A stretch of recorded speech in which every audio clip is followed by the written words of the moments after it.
warahmatullahi wabarakatuh. Alhamdulillahi ala ni'matil iman, alhamdulillahi ala ni'matil islam, alhamdulillahi ala ni'matil hidayah. Salatu wassalamu ala asrafil anbiya'i wal mursalin wa ala alihi wa sahbihi ajma'in. Amma ba'du. Teman-teman yang kami hormati dan kami muliakan, yaitu guru kita, teman kita, karena sepantarannya saja,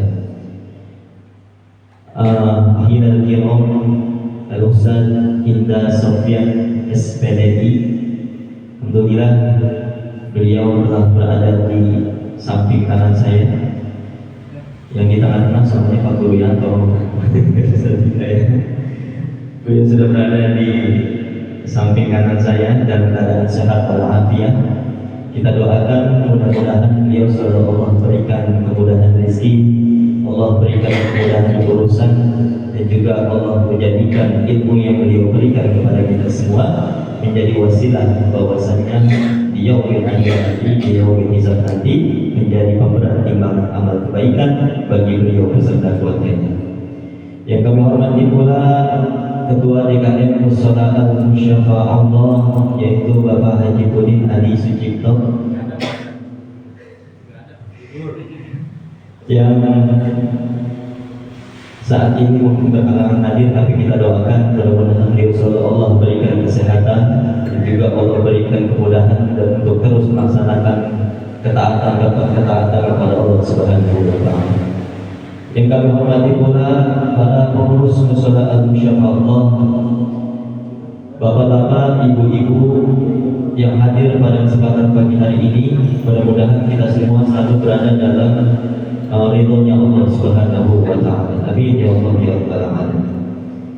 Puja dan puji syukur marilah kita panjatkan kehadiran Allah Subhanahu wa Ta'ala, karena berkat nikmat yang Allah berikan kepada kita semua mampu berkumpul bersama dalam keadaan sehat walafiat, tidak kekurangan satu apapun di tengah-tengah kondisi cuaca yang tidak menentu, kadang hujan, kadang panas gitu ya.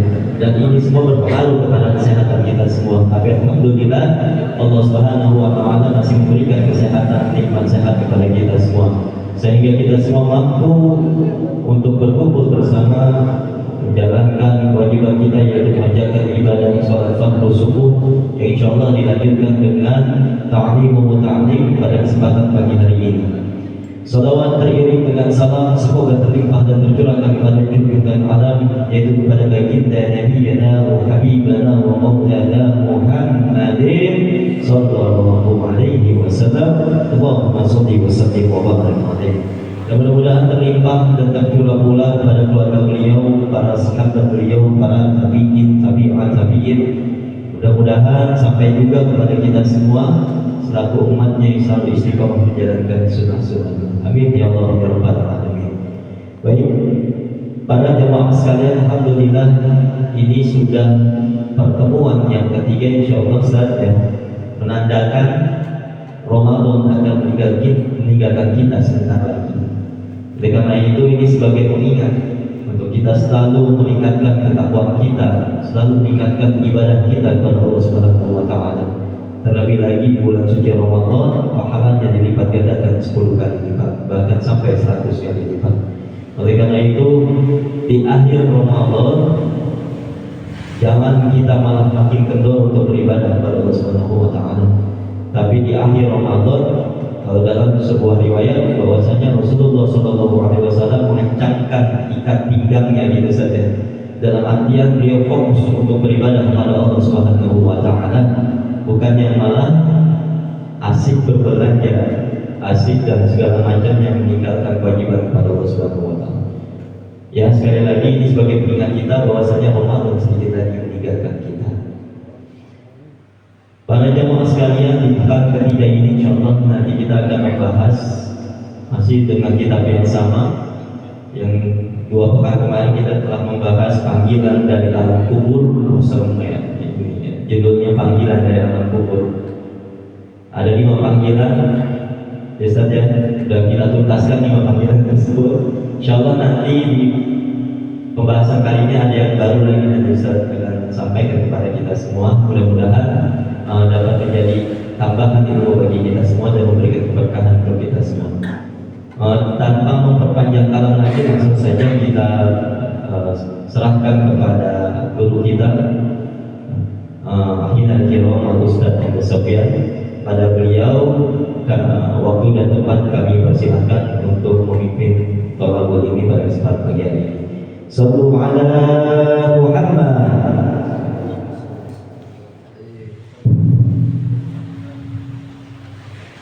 Assalamualaikum.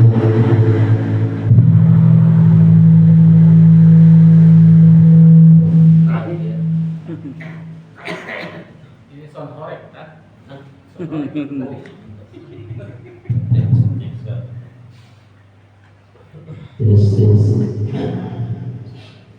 Assalamualaikum warahmatullahi wabarakatuh. Bismillah walhamdulillah wassalatu wassalamu ala rasulillah Sayyidina Muhammad ibn Abdillah wa ala alihi wa sahbihi wa mawala wa la hawla wa la quwwata illa billah. Hadratul mukarramin wal mukarramin yang sama-sama kita hormati, segenap pengurus DKM Musyawarah Musyawarah Allah, wabil khusus sahabat kami Akhina Kiram Bapak Ustaz Arif, dan juga yang sama-sama kita hormati Ketua DKM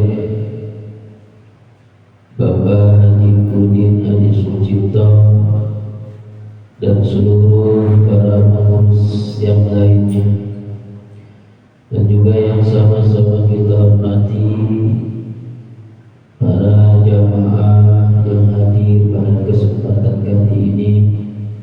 Mudah-mudahan hadirnya kita di sini menjadi catatan baik, menjadi bekal kita nanti di akhirat kelak, yang bisa memberatkan timbangan amal kita, wabil khusus amal kebaikan kita. Alhamdulillah atas limpahan rahmah, hidayah dan taufiknya Allah Subhanahu wa ta'ala, kita diberikan kesempatan oleh Allah untuk hadir di tempat yang baik ini bersama orang-orang baik. Mudah-mudahan dengan kita berkumpul dengan orang-orang yang baik, berkumpul dengan orang-orang yang soleh, nanti kita sama-sama saling memberikan syafaat di akhirat. Karena teman yang soleh, teman yang beriman akan memberikan syafaat nanti di yaumil qiyamah. Makanya banyak-banyakin teman soleh gitu ya. Jadi kalau kita nanti di neraka, contoh saya masuk ke neraka, dilihat Ustaz Arif, Ustaz tidak di neraka, tolongin, jangan diem baik ya.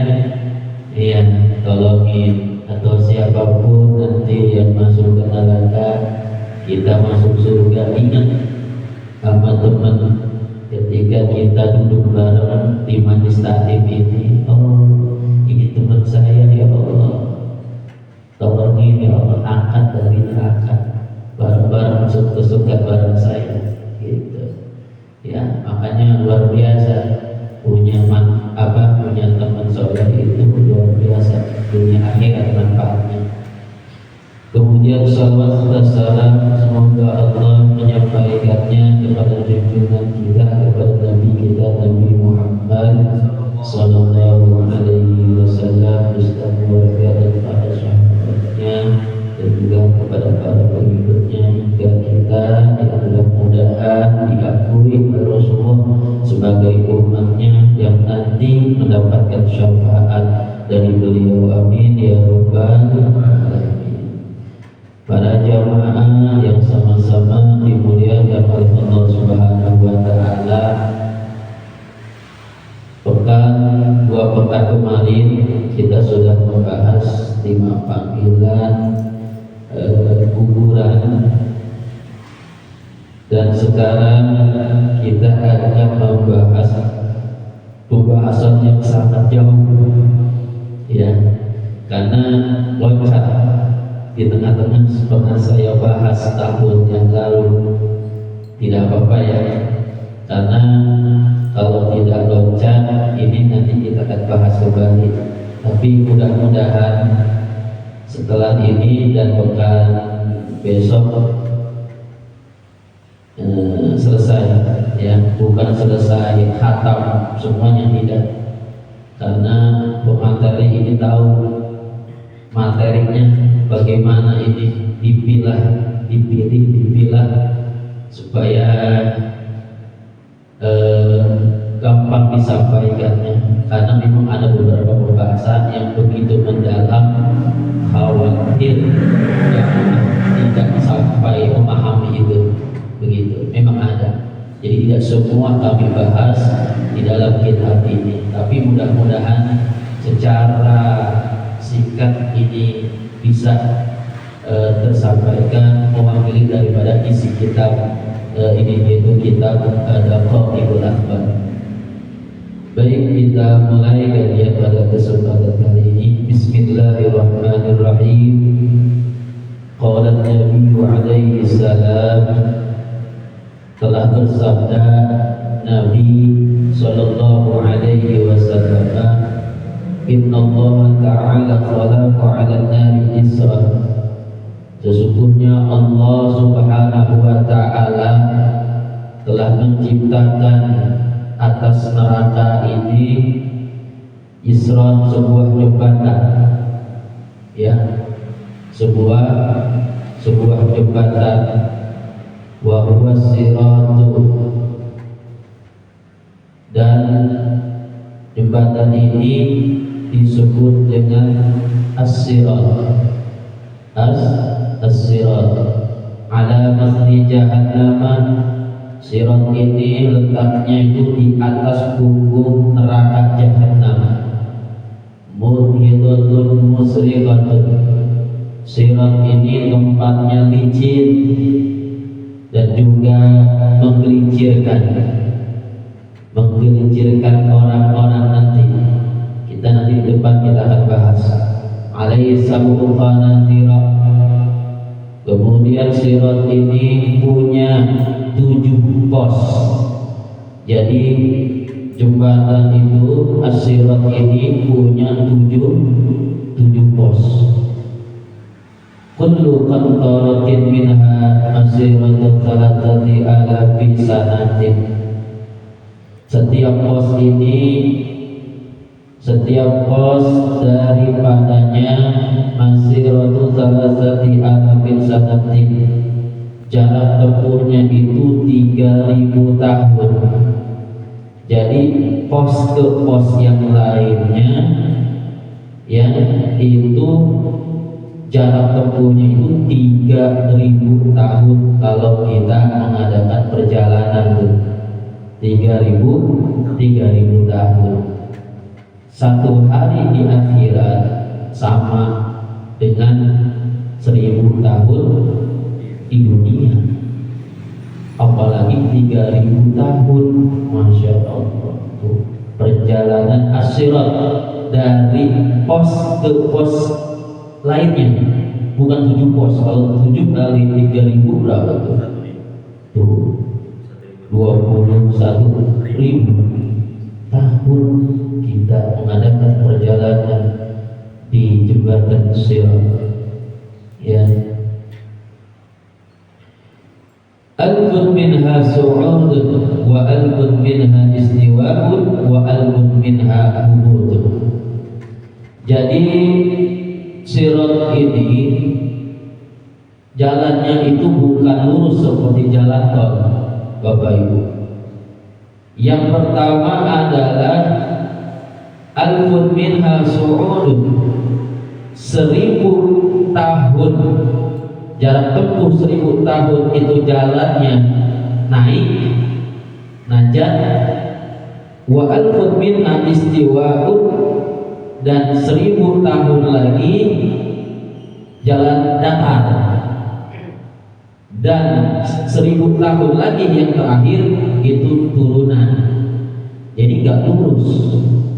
Jembatan Sirat ini seperti penyeberangan ya, penyeberangan jalan tuh gitu kan, naik lurus turun lagi begitu. Tuh gambarannya, barat Sirat ya. Adakku minas sya'arati, Sirat ini lebih tipis daripada sehelai rambut. Wa ahaddu minas sayfi, dan lebih tajam daripada pedang. Wa adlamu minal laili, dan lebih gelap daripada malam. Ya Allah. Kullu apa? Yajlisul 'abdu 'ala kulli qattaratin minha. Seorang hamba akan duduk tuh di setiap posnya. Ya, wa yus'alu 'amma amarahu Allah ta'ala bihi, dan dia hamba akan ditanya tentang perkara apa-apa saja yang diperintahkan oleh Allah di waktu di dunia. Puasa, sholat, zakat, semuanya ditanya setiap pos-pos itu. Fafil ula yuhasabu 'alal iman, maka awal kali, pertama kali dihisab yaitu tentang iman, tentang iman kita. Fa in salima minal kufri wal riyadi fiha, maka jika selamat dari kekufuran dan riya, maka dia lanjut ke pos berikutnya. Wa idza taradda fil nar, dan jika tidak, dia akan dilemparkan ke neraka jahanam. Na'udzubillah tsumma na'udzubillahi min dzalik. Dia akan masuk ke neraka jika apa? Jika tidak selamat. Jadi yang pertama adalah tentang iman. Apakah kita selamat dari kekufuran dan riya? Kufur dan riya hampir sama, Bapak Ibu. Kufur ini ya perbuatan dari orang kafir, tapi orang muslim pun bisa kufur. Iya. Nah, ada satu hadis nih, khawatir salah paham ya. Kan ada satu hadis tuh. Man taraka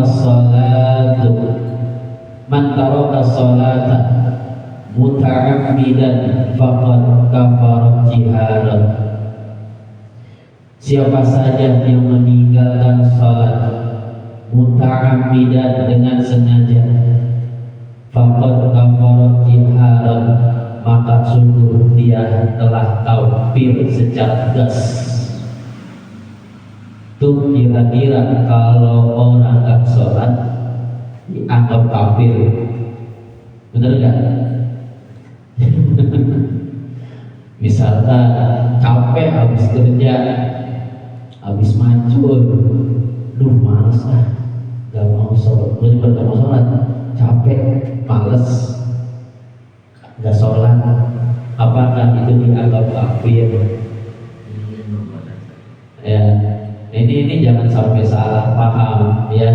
Jadi memahami hadis itu jangan secara tekstual, tapi lihat syaratnya.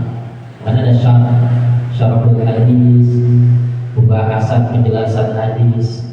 Maksud daripada hadis ini adalah dia menjadi kufur, menjadi kafir, ya, lantaran hatinya itu ketika dia tidak sholat, malas, capek, kemudian diiringi dengan ketidakpercayaan bahwa sholat itu tidak wajib, tidak fardu, maka seketika dia sudah kafir. Paham?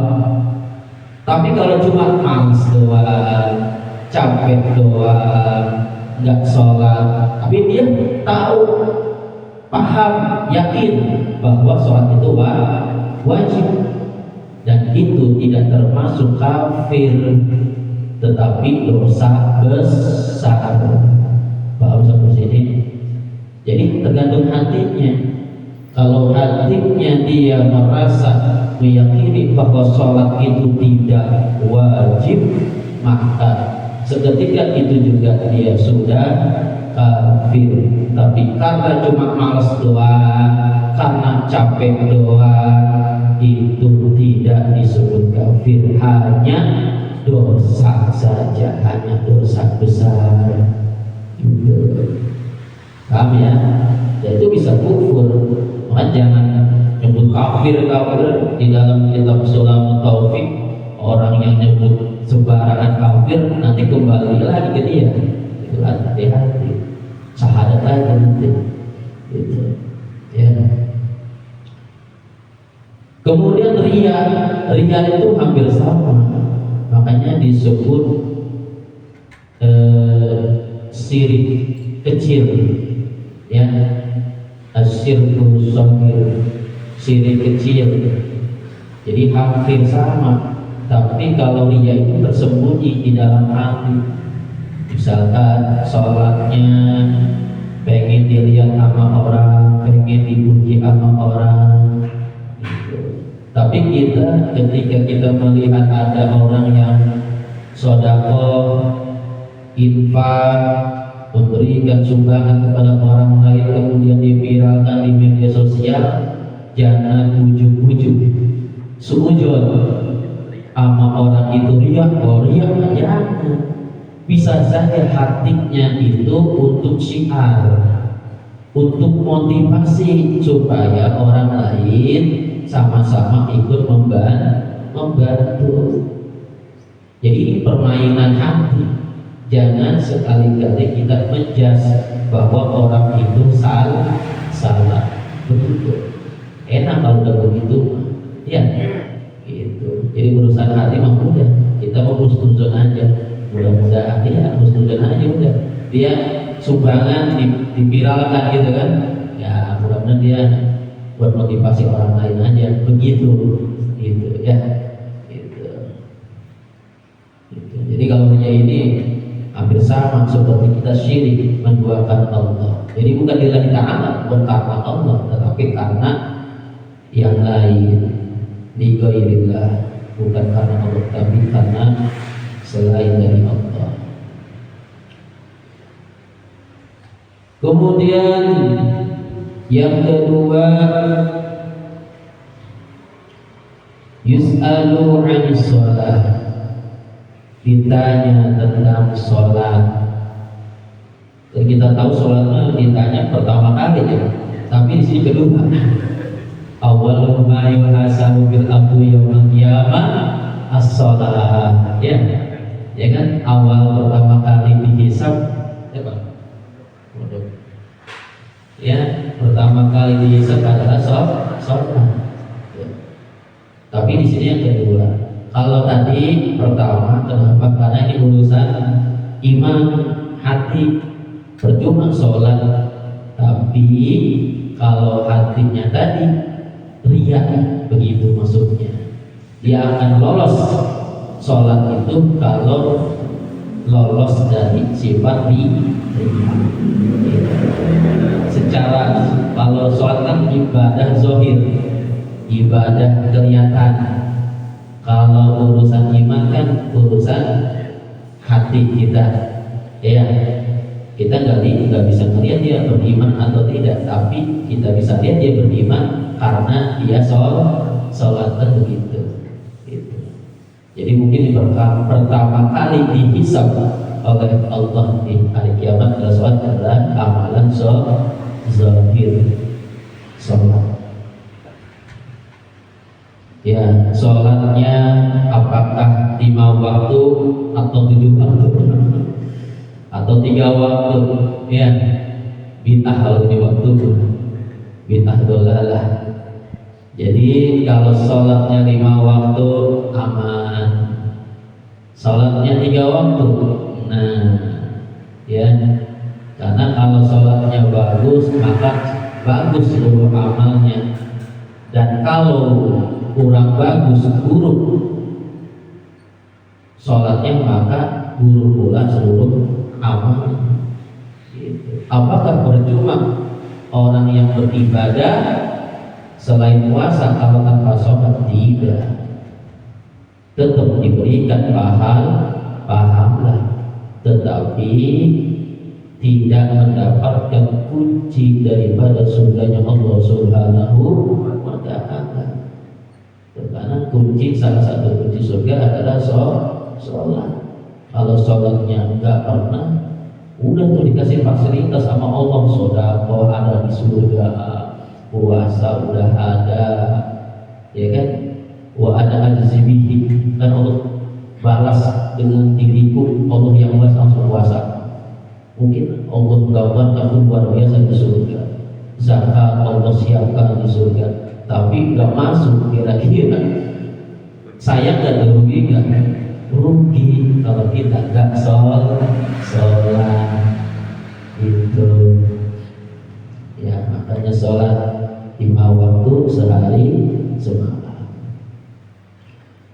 Wa fi dzalika, dan yang ketiga adalah tentang zakat.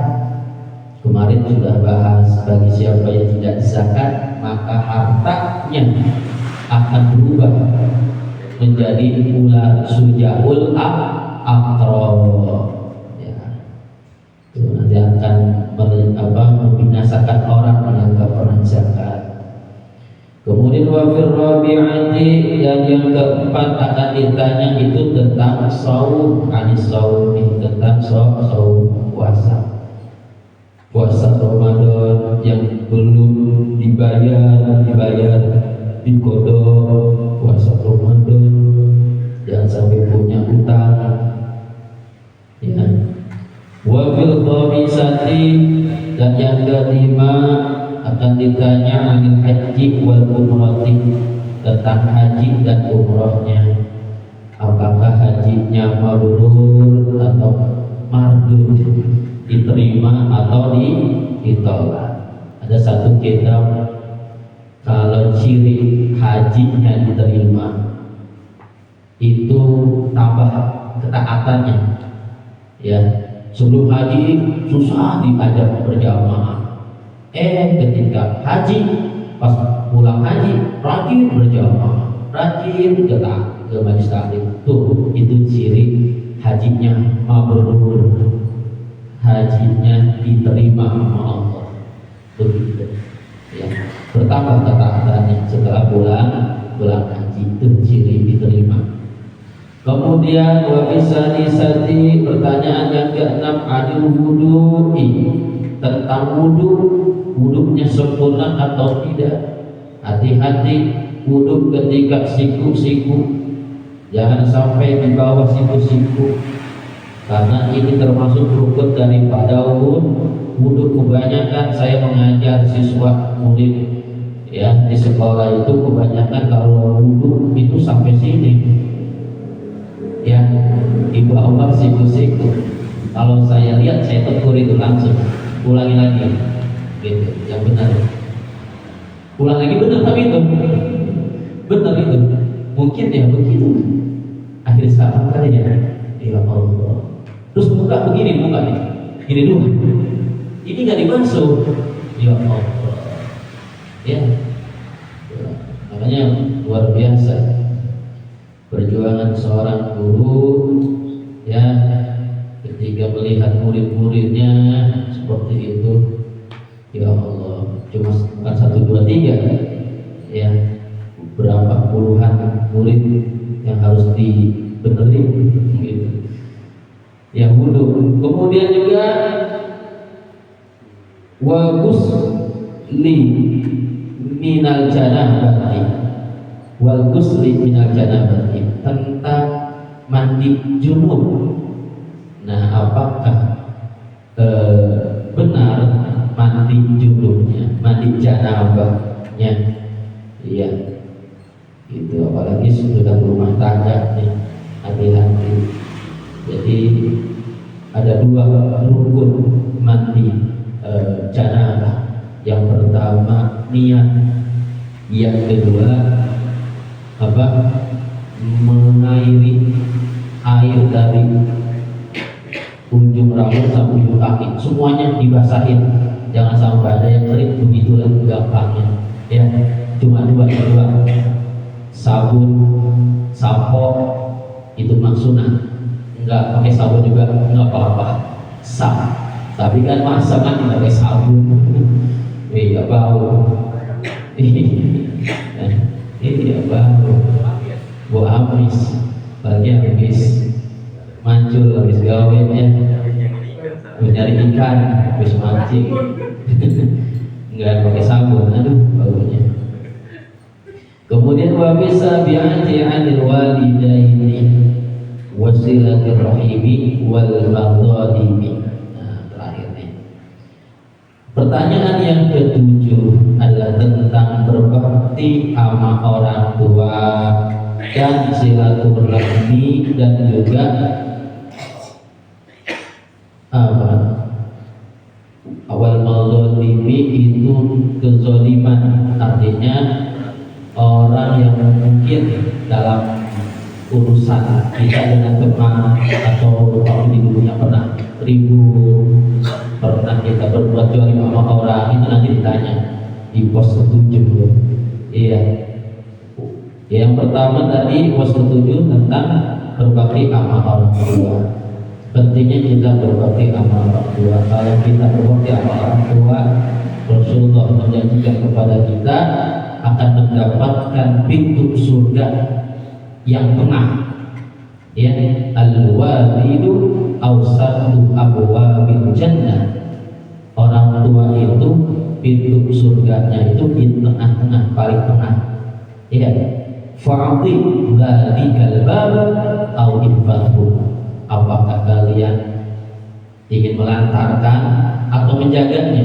Kalau melantarkan orang tua kita, nanti gak dapat tuh pintu surga yang paling tengah. Kalau menjaganya, insya Allah kita akan dapatkan pintu surga yang paling tengah. Gitu. Kemudian silaturahmi, banyak manfaatnya. Kalau panjang umur, banyak di silaturahmi. Iya, orang yang diobai di rumah, sok aja, bentar lagi nih. Boleh kalau kita kembali di rumah, iya. Gitu. Tapi kalau orang yang suka main, tapi niatkan dalam hati, ya Allah, saya ini silaturahmi karena Allah, dapat.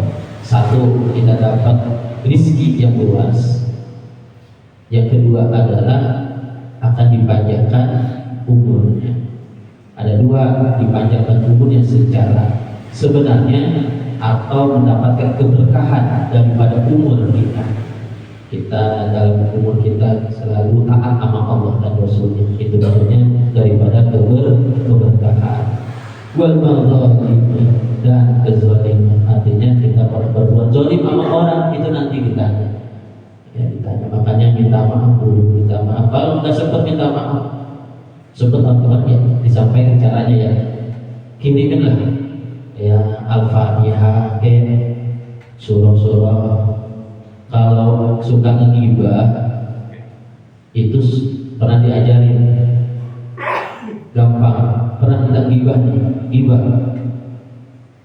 itu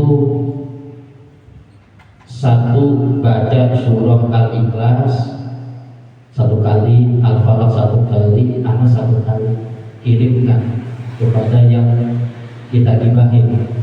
Itu setara pahalanya. Ya, itu khawatir nanti di akhirat pahala kita diambil sama orang yang pernah kita gibahin. Itu mumpung di dunia tuh yang pernah ngegibah, ya siapapun bapak ibu semuanya. Kalau gibah mah urusan lidah, gampang banget ngomongin orang ya. Kalau ngomongin jelek itu gibah, ngomongin kebagusan itu bukan termasuk gibah. Jadi yang jelek-jelek benar Pak Ustaz, iya itu namanya gibah. Jelek benar gibah ya. Tapi ada beberapa yang tidak gibah. Insya Allah nanti kita akan bahas, ada 7 atau berapa ya. Nanti kami akan buka kitabnya kembali. Kemudian terakhir,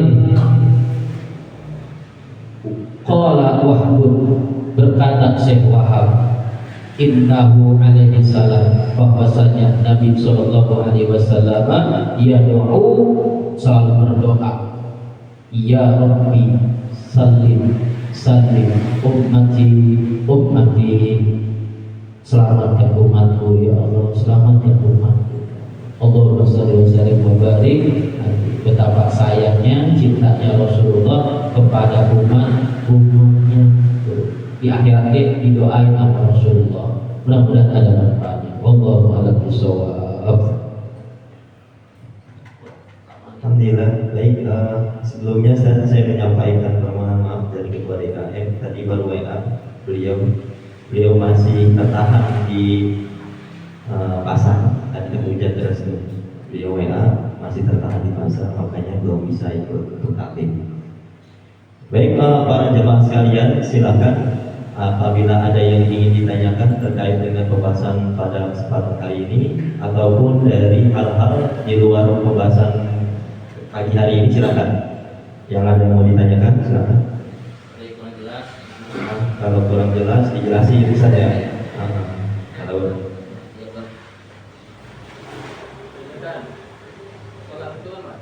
iya. Dan kita ini kan baginya kan sejak Bali. Iya. Nah, sedangkan dulu kita ini kan ya Iya. Belanda gitu lah atau apa ya. Iya, iya. Sering malai lah salah. Iya. Nah, itu obatnya ada nggak? Ada. Ada. di apotek ada saya. Ada yang baru. Iya, saya punya obatnya.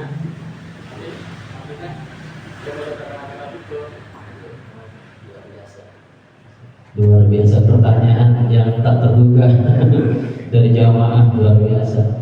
Ya, jadi pertanyaannya adalah ketika kita waktu dulu ya masih lengong lah ya belum kenal sholat, kita pernah tinggalin sholat mau 2 waktu 3 waktu gitu ya. Itu bagaimana caranya sekarang? Ada obatnya kayak gini, ada caranya itu. Jadi kalau agama itu pasti ada solusinya, makanya kita beragama. Yang paling luar biasa ya agama Islam. Setiap ada masalah pasti ada solusi. Kembali ke pertanyaan. Jadi kalau ada seperti itu, kejadian seperti itu, maka sekarang saatnya kita untuk mengqadha sholat. Tapi jumlahnya nggak tahu, Pak Ustaz. Nggak apa-apa. Allah akan melihat usaha kita, seberapa usaha kita. Tapi dengan usaha, udah tahu, udah dikerjain, sama banget gitu. Iya, nanya, terus nggak dikerjain, udah cuma kan begitu. Iya, gitu. Semuanya kan, termasuk saya juga nggak apa-apa, ya, gitu. Jadi kita qadha, bagaimana caranya mengqadha sholat fardu? Bisa misalkan zuhur nih, nanti kita habis sholat zuhur berjamaah di musola sini, mau di sini silakan, mau di rumah juga silakan, gitu ya, gitu. Atau mau berjamaah, oh teman saya pernah tuh, geng saya dulu ajak berjamaah, boleh. Qadha, coba mau qadha, bahasa qadha. kodoan. Dan kalau ada adat mengkodok sholat boleh berjamaah, ayo kita kodok berjamaah. Bahkan ulama salafus saleh mengajarkan Jumat terakhir daripada bulan Ramadan, ba'da Jumatan, setelah Jumatan itu ulama salafus saleh mengkodok. Ulama aja tuh, ulama, apalagi kita yang bukan ulama kan begitu. Iya, Jumat terakhir dari bulan Ramadan setelah Jumatan.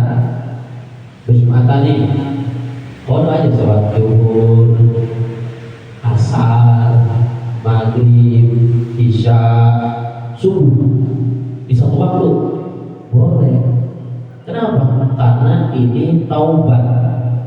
Taubat kapan pun boleh. Urusan taubat kepada Allah itu boleh.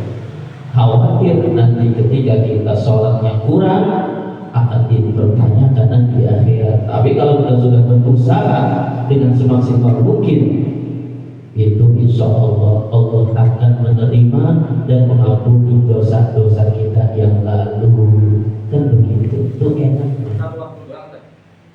Boleh habis asar. Maksudnya terus-terusnya kalau gimana sih bisa? Iya. Oh kalau maksudnya satu Maksudnya kan kayak dari Jumat terakhir bulan.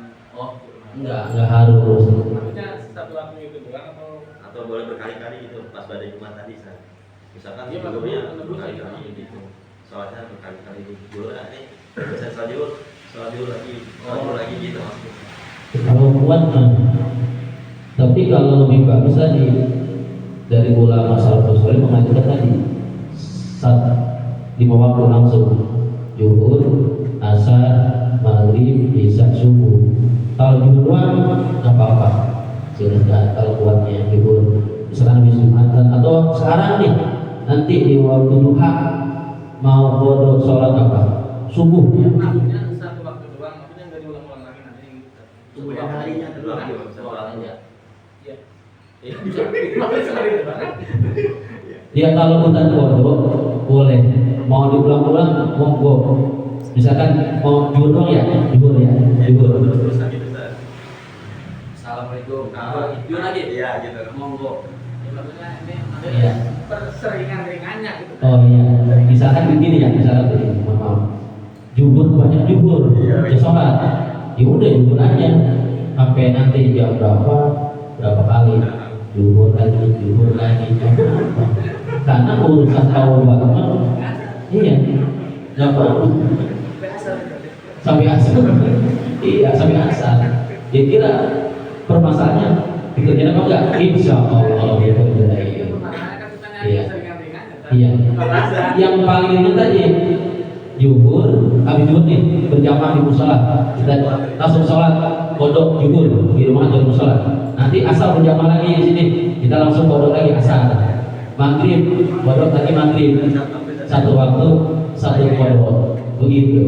Lebih ringan daripada kalau sekali ngerjain 5 waktu atau berkali-kali lagi juhur berapa kali kan gitu. Ah capek ternyata.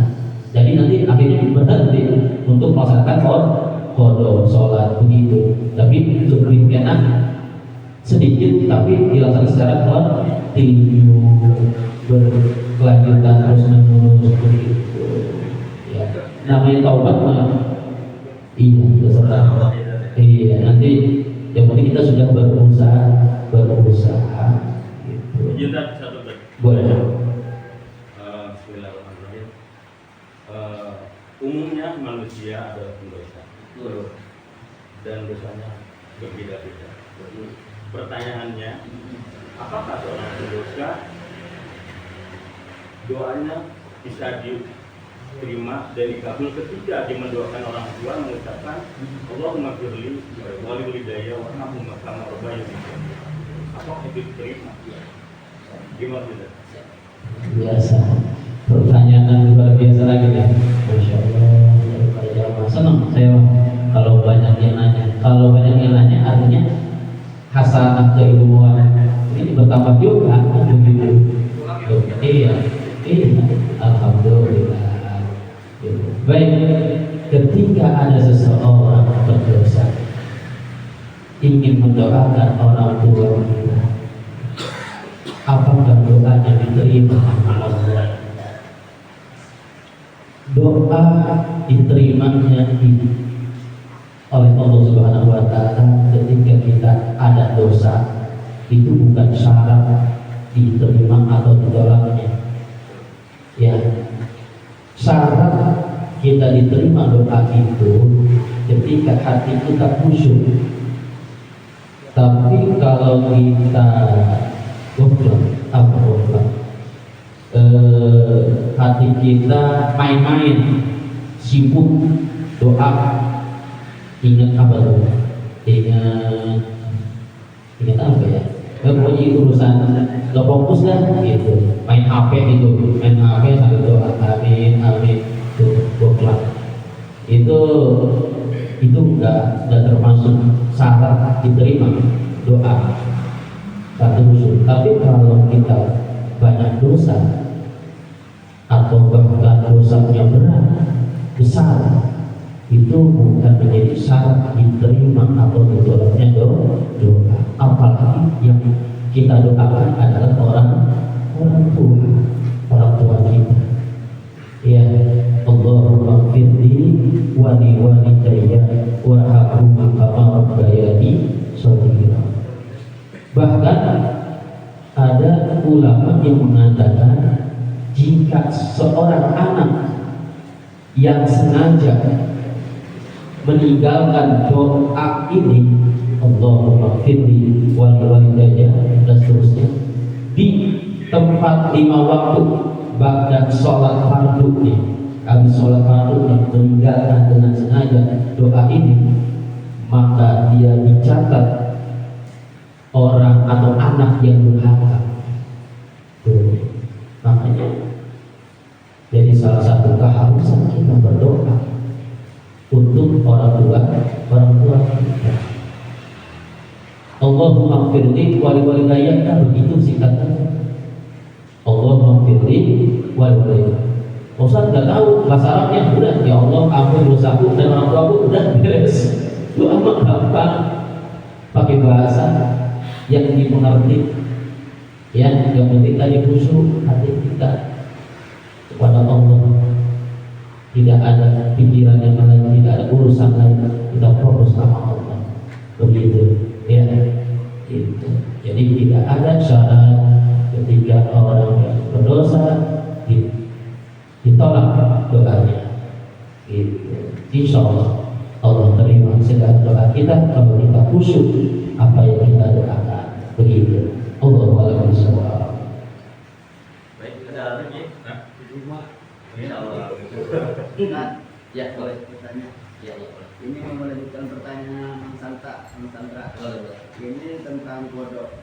Itu setelah sholat asar atau subuh bisa menggodokkan itu sholat. Oh ya, Iya, itu kan ada waktu-waktu yang diharapkan untuk sholat. Maksud yang diharapkan itu adalah sholat sunnah. Tapi untuk mengkodok, karena kodok itu wajib, maka boleh. Kita pada asar mau kodok sholat wajib, ini boleh. Meskipun ada waktu-waktu yang diharapkan, yang nggak boleh sholatnya di dalam jamban. Itu ini sholat jamban. Dan sahnya sholat suci, bersih dari ada sisa dan baik tempatnya ataupun pakaiannya, orangnya, semuanya ya itu. Jadi boleh. Kalau sholat yang tidak boleh pada asar pada subuh adalah sholat sunnah gitu. Iya, misalkan sholat subuh, pada subuh pun sholat sunnah boleh ada. Contoh begini, kita pembelian subuhnya ketinggalan, ya, sholat pembelian subuhnya ketinggalan nih, keburu imam udah takbiratul ihram, kita boleh habis sholat subuh berjamaah. Nah tapi jangan di musola dan iya, nanti yang nggak ngaji bingung ini, yang nggak ngaji, iya, yang ngaji mah biasa. Ini namanya qobliya subuh boleh. Kalau tidak ketinggalan, iya, jangan sampai kamu subuh apa ada subuh nggak ada sholat, nggak ada sholat gitu. Nah itu maksudnya adalah mengkodok sholat qobliyah subuh. Tapi pesan kami adalah jangan di musola. Tapi kalau ahli-ahli majelis taklim, ahli-ahli ngaji, ya nggak apa-apa, aman. Tapi kalau orang banyak kan orang yang nggak ngaji, wah nanti kok dia ada sholat setelah sholat subuhnya gitu. Padahal Rasulullah pernah melaksanakan itu, mengkodok qobliyah subuh. Allahu a'lam bishawab.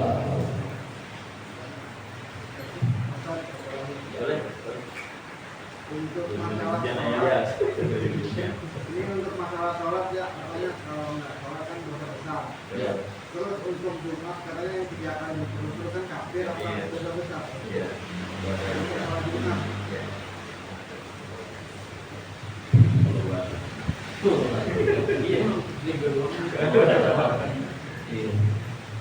Jadi ada memang satu hadis yang tidak melaksanakan sholat Jumat secara sengaja. Nah ini bedanya hadis ini. Ini kalau dia sengaja, betul-betul sengaja, ya tulisnya ya, bukan sebenarnya. Jadi kalau Jumat dia nggak sholat berturut-turut 3 kali, maka memang dianggap kafir. Karena ya kecuali di salah satu 3 itu memang ada ulur yang memang tidak bisa ditinggalkan. Ya mungkin nganter istri melahirin darurat kan, ya itu. Kalau enggak ya siapa yang nganter, itu begitu darurat. Atau mungkin tiba-tiba mau ke Jumat terjatuh keseleo kakinya, nggak bisa jalan, kan bisa begitu. Tapi memang kalau betul-betul sengaja 3 kali, masa 3 kali? Iya, ini benar kafir ini. Kalau 3 kali dengan sengaja ini benar kafir. Nah ini dulu saya tadi, dulu saya ada, kan Allah berikan kesempatan 3 kali. Kalau 3 kali berturut-turut dengan sengaja, maka dianggap syahadat begitu. Allah SWT Jalan juga dimudah-mudahin kan ya. mudah-mudahin tidak lama ini cuma setengah jam. Yang lama khotib Kalau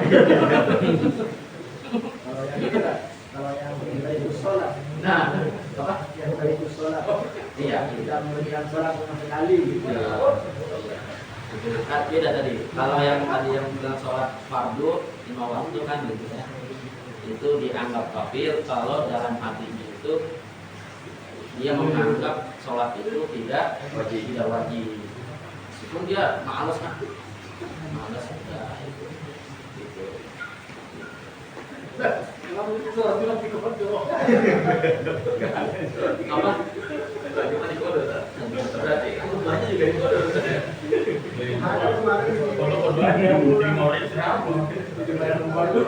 Iya, kodok-kodoknya.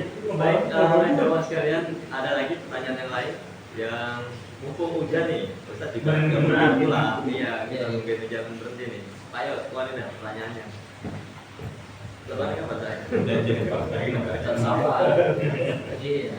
Pak Sandi mau bertanya. Ya, tanya apa? Tampil yang ini. Ayo ya, malam-malam. Ya malu-malu nggak apa-apa. Tanya apa? Nggak bayar, nanya masalah. Cukup ya?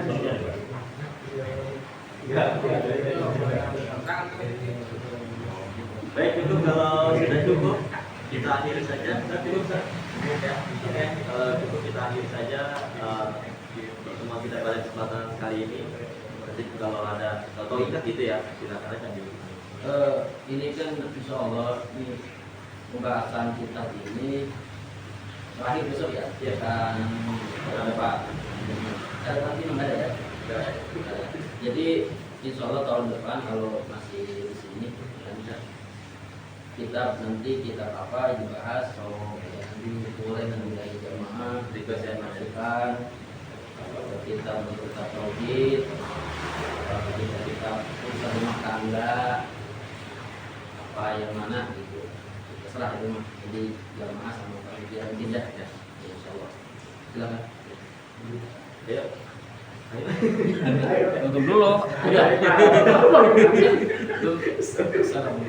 Baik, kita akhiri dengan tutup dengan doa kafaratul majlis. Subhanakallahumma wa bihamdika asyhadu an la ilaha illa anta astaghfiruka wa atubu ilaik. Terima kasih. Assalamualaikum warahmatullahi wabarakatuh. Sallallahu alaihi wasallam. Sallallahu ala Muhammad. Sallallahu alaihi wasallam. Sallallahu ala Muhammad.